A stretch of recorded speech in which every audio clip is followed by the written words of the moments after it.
Something brought you here. And it wasn't by chance, because even without realizing it, your vibrational field has already started to shift since you clicked on this video. And the craziest part? You haven't even done anything yet. But you're already activating a force that humanity has forgotten. Thoth recorded this, a forbidden technique, hidden even from the initiates themselves, capable of making the universe give you everything, effortlessly. No rituals, no requests, no rushing. And I'm about to give you the first code. You don't conquer through force. You conquer through alignment. And the more you try, the further away you get. Sounds contradictory, right? But that's how the law works. Thoth didn't create through action. He created through vibration. And there's a moment in the records of the Halls of Amenti that proves this. He stopped. He stayed in total silence.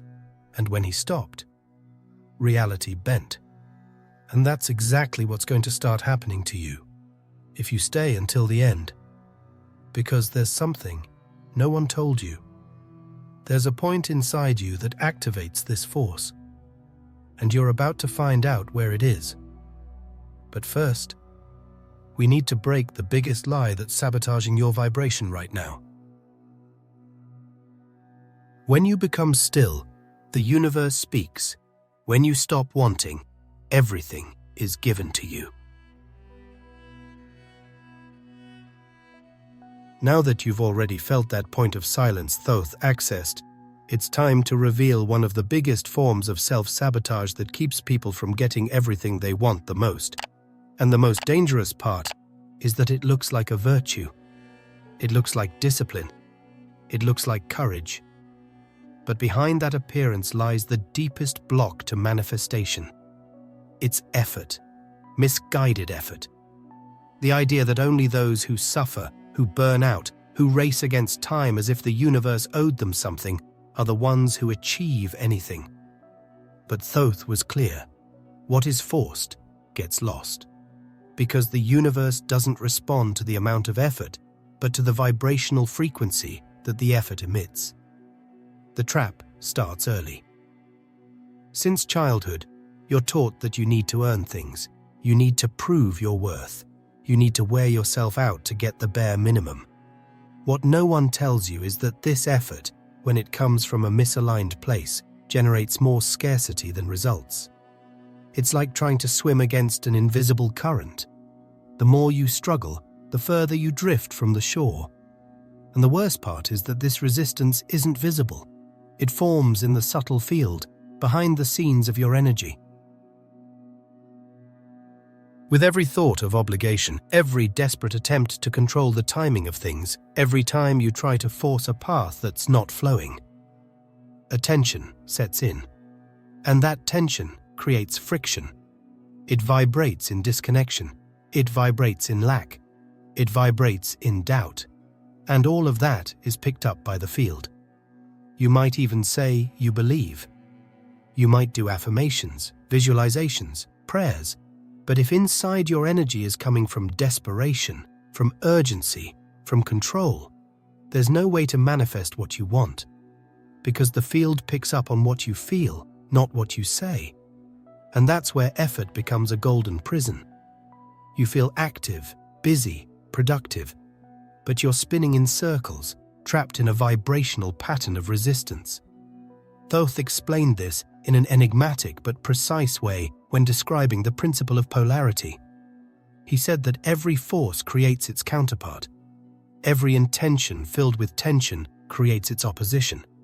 In other words, the more you try to force a reality, the more resistance it sends back. This is the key that almost no one sees. Excessive effort doesn't bring things closer, it pushes them away. Because to vibrate effort is to vibrate absence. It's to energetically declare that what you desire is still far away, still not yours, still needs to be earned through sacrifice. And that alone keeps the manifestation out of reach. It's not about giving up on action, but giving up on friction. Letting go of the hidden anxiety that drives most people. That feeling that they have to race against time, that if they don't do everything now, they'll miss out. That's not flow. That's fear. And where fear vibrates, creation contracts. Thoth didn't just warn about this, he lived this truth. In passages passed down through the oral traditions of Egypt, it said that Thoth taught his disciples to enter deep states of contemplation before taking any action, because he knew if action doesn't come from inner silence, it comes from confusion, and everything born from confusion returns to it. This is where you begin to understand why, so often, even when you're doing everything right, things still don't happen. You study, you work, you plan, but inside, the field is misaligned, because the foundation is built on fear of failure, on the impulse to rush, and that becomes a constant, silent, sabotaging vibration.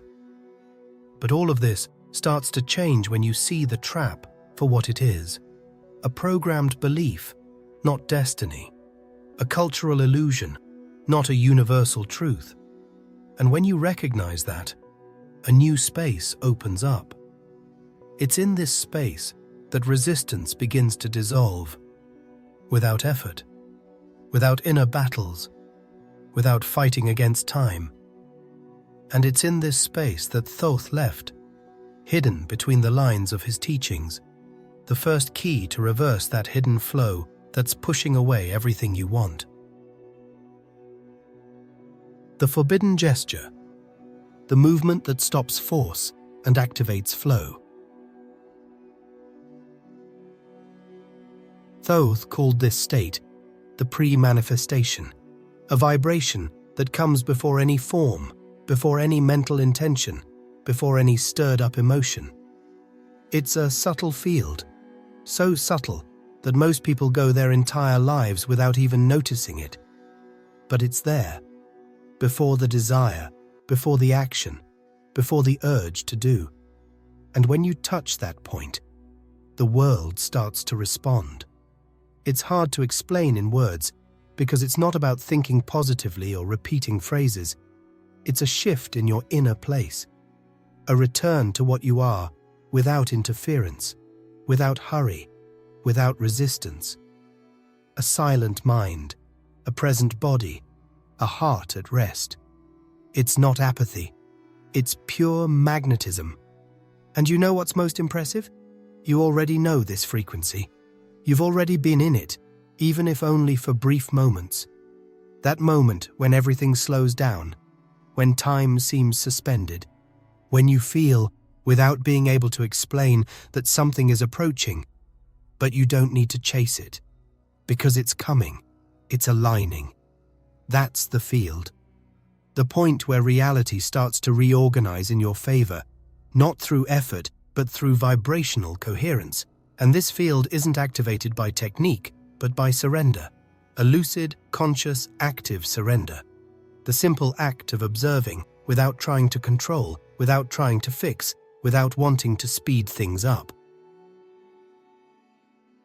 You breathe, you're there. And that alone is enough for the field to start working on your behalf. In older Hermetic traditions, there were accounts of initiates who would spend days in absolute silence before any act of creation.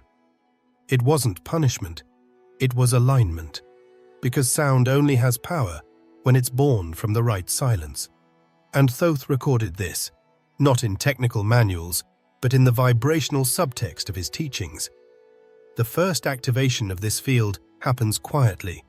You begin to notice small reactions. The body relaxes, the mind slows down, your inner time changes rhythm. And, without doing anything, you feel that something is being reorganized, as if an invisible gear starts turning in your favor again. This is the intelligence of the field starting to act. Not because you forced it, but because you got out of the way. That's why so many people, even with all their techniques, practices and rituals, still can't manifest what they want, because they're doing it all from a tense place. But when the tension stops, even for just a moment, the field responds. It always responds. It was just waiting for you to be quiet enough to listen. And now that you've started to feel this field vibrating around you, you need to know that it can be strengthened. There's a way to sustain this state and expand it, so it's not just a glimpse, but becomes your natural state of being. This is the point where the gesture appears. A simple gesture, contained, silent, but so powerful that it was considered sacred among the ancient initiates. A movement that doesn't invoke, doesn't plead, doesn't beg. It asks nothing of the universe.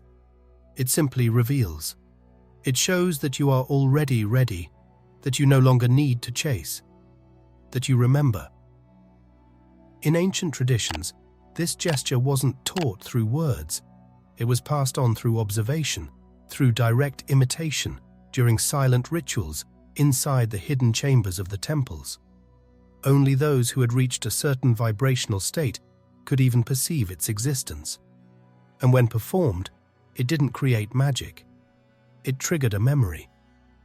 Yes, because this gesture has no function, it has meaning.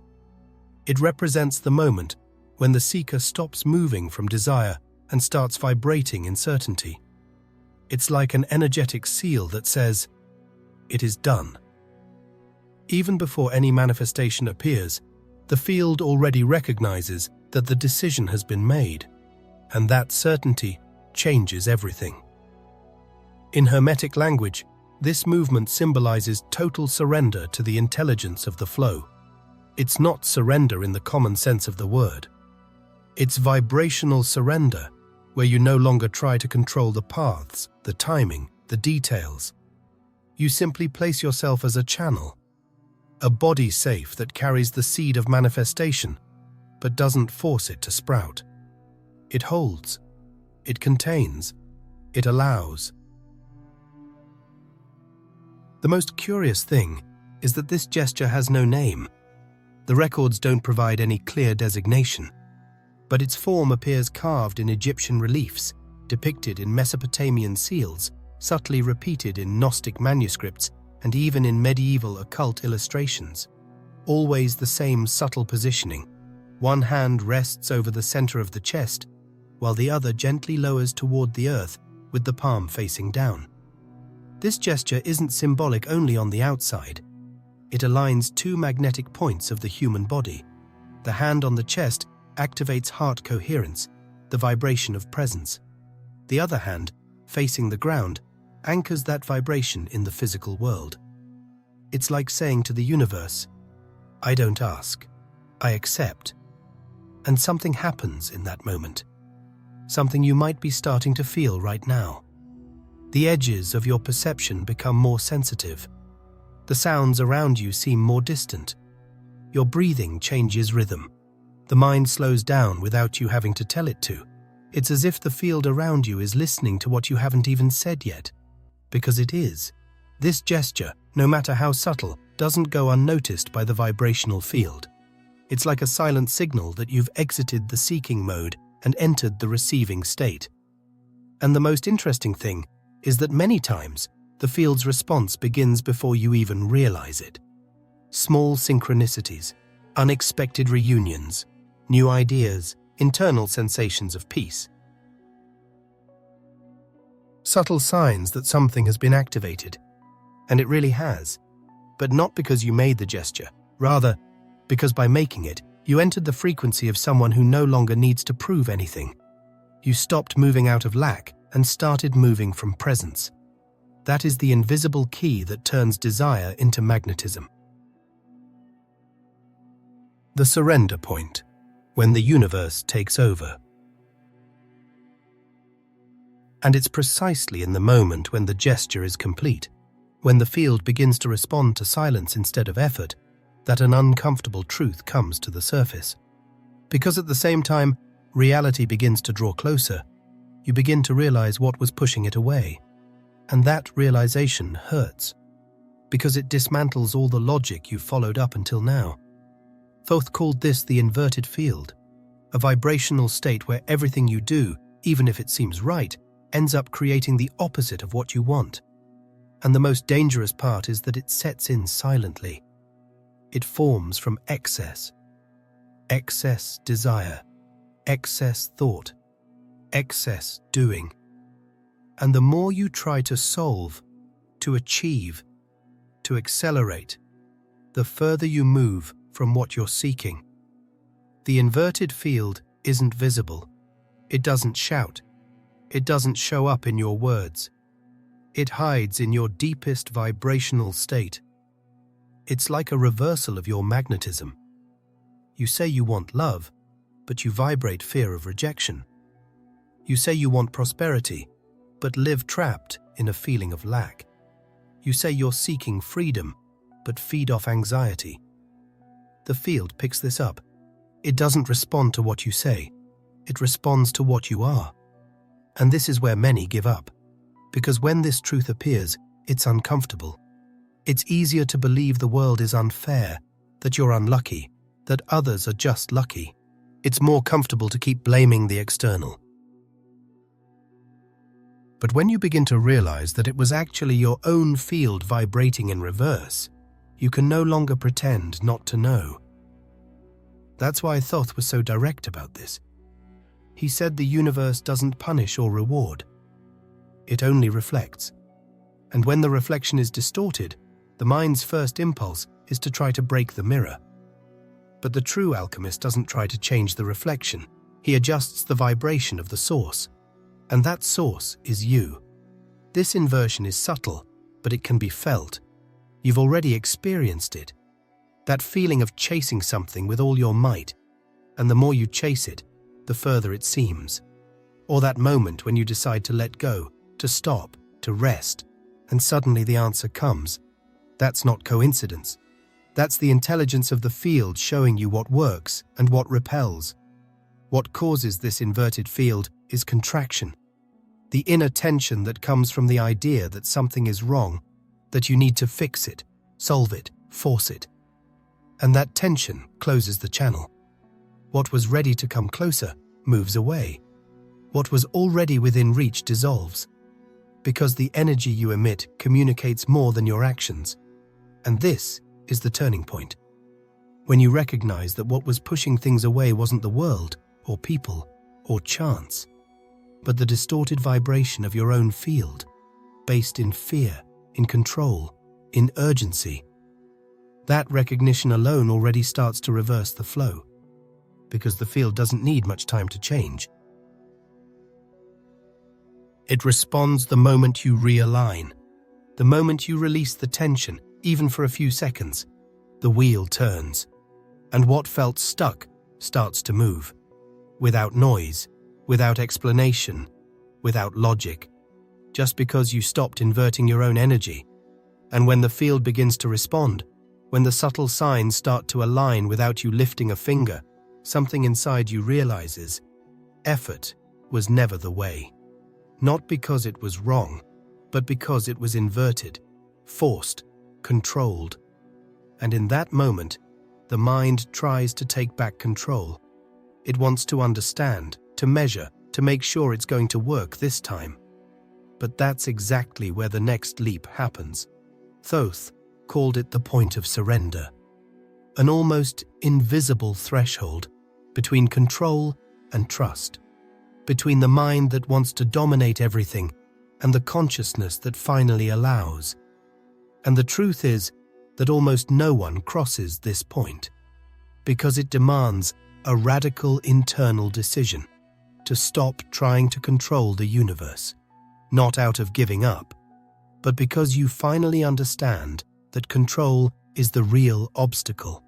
This point has no sign, no ritual.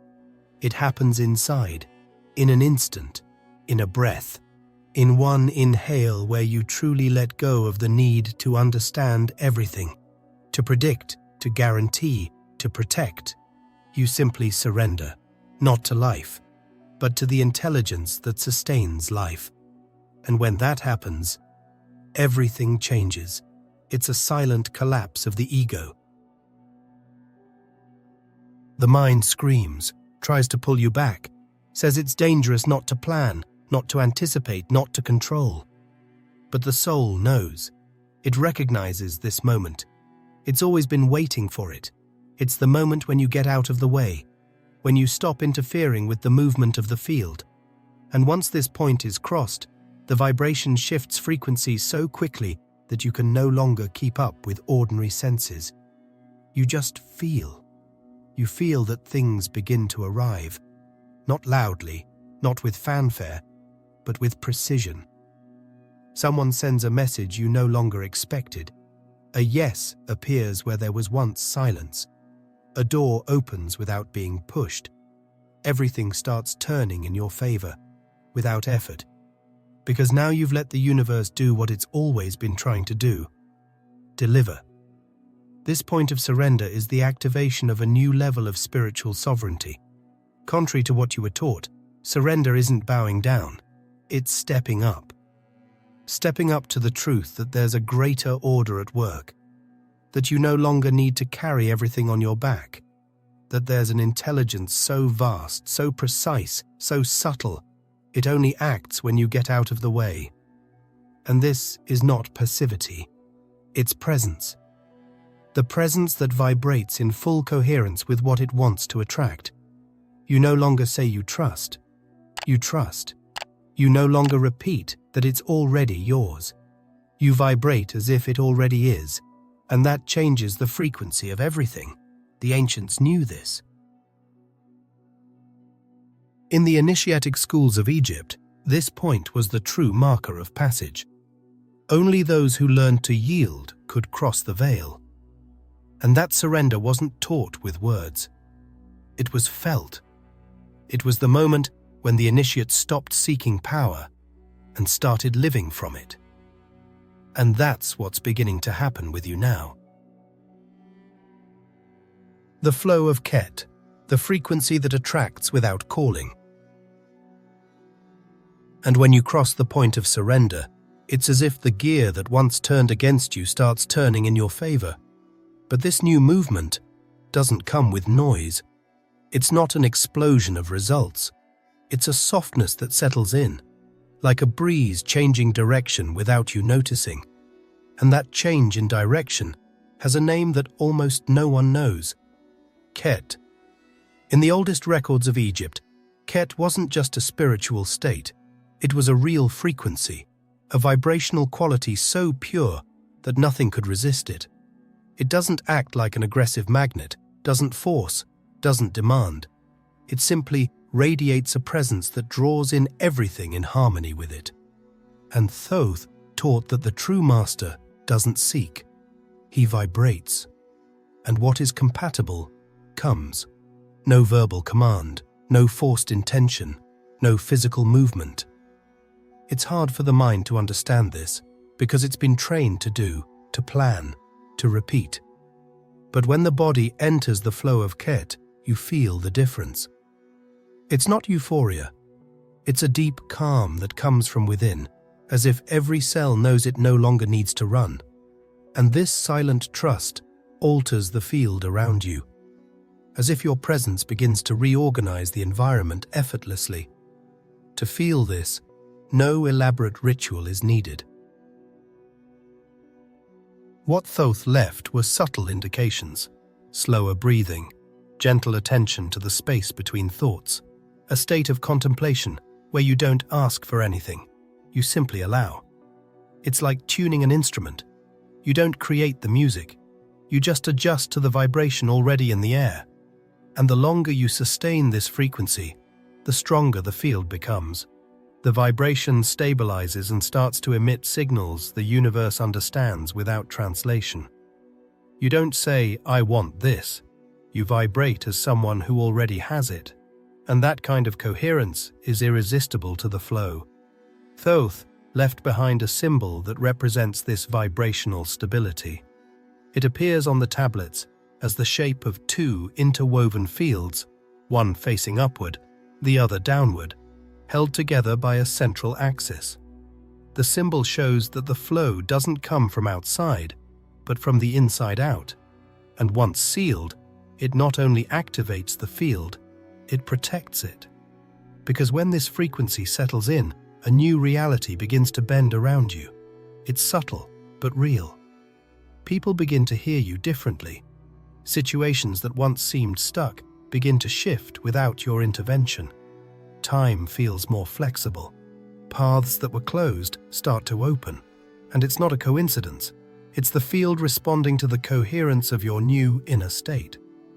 This is the point where many people go into shock. Because everything they tried to achieve for years through effort begins to approach them without warning, without explanation. And the mind doesn't accept this easily. It wants to understand. It wants to name it. It wants to take back control. And that's where the danger lies. Because the mind will try to sabotage this flow. It'll push you back into effort. It'll tell you it's luck, that it's an illusion, that it won't last. This is the final test. The moment when the field is finally flowing, but the mind begins to doubt. It starts interfering. It tries to measure the invisible with a ruler of logic.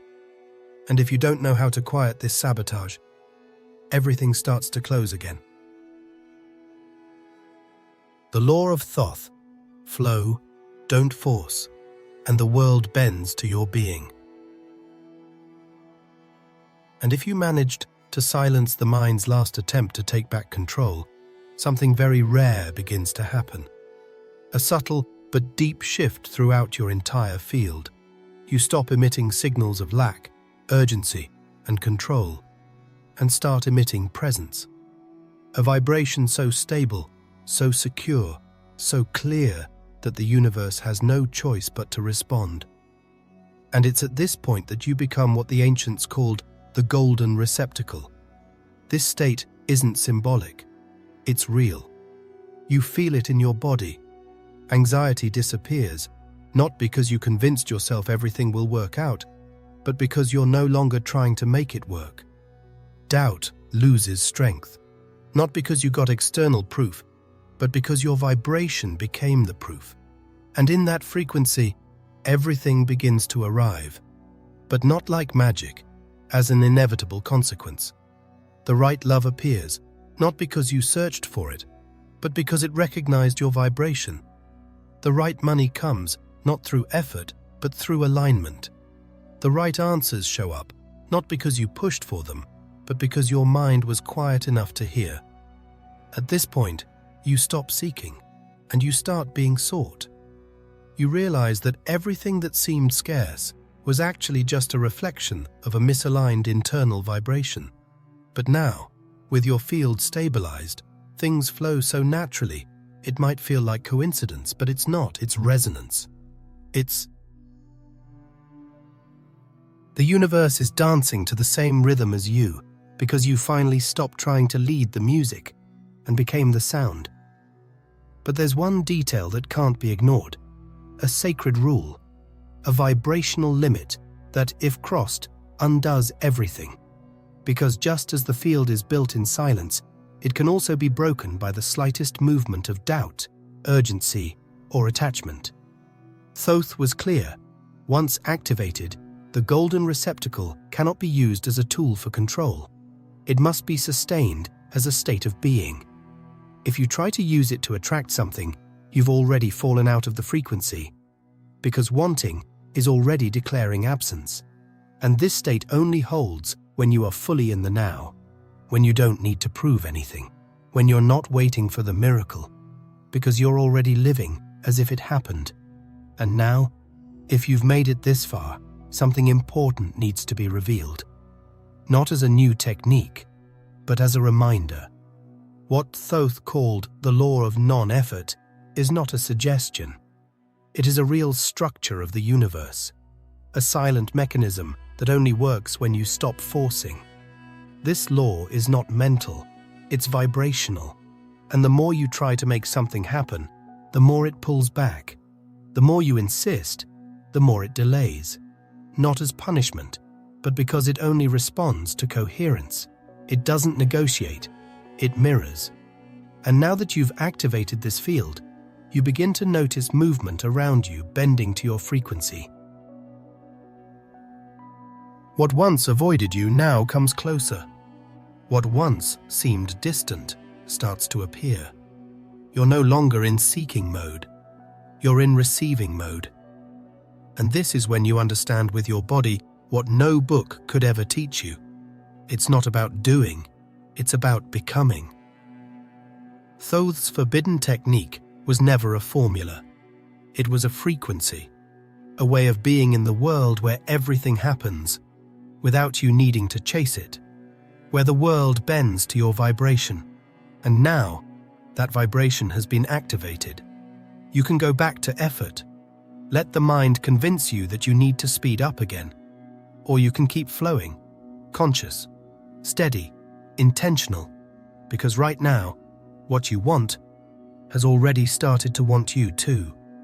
If you've made it this far, it's because this truth resonated with something deep inside you. So write in the comments, "I entered the flow." This phrase isn't just symbolic, it's an activation. Every person who writes it strengthens this field we're creating together. And if you'd like to support this channel more directly, so that more people can awaken and receive content like this, there's a link in the first pinned comment below for you to contribute to this mission.